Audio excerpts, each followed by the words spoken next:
Tapos ng kumain, ang ngalangala ay pinapahinga. At baka masubrahan naman. Tapos nag-exercise na din. Dapat, diba? Hindi yung puro kain. Puro kain lang kasi. Dapat nag-exercise para healthy. Kita mo yung likod mo, oh. Ang lapad na, oh. Humahabol ka na kay Pupoy. Diba? Oh. Walang food yan. Oh. Ano kinukuha mo dyan? Wala namang food yan. Uy, ano yan?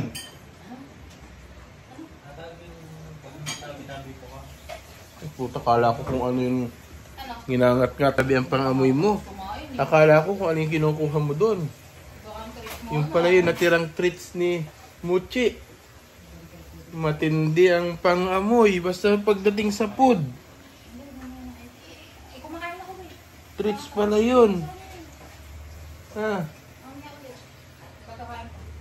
mga katawan po nito. Ayan na. Ganda-ganda na ng katawan.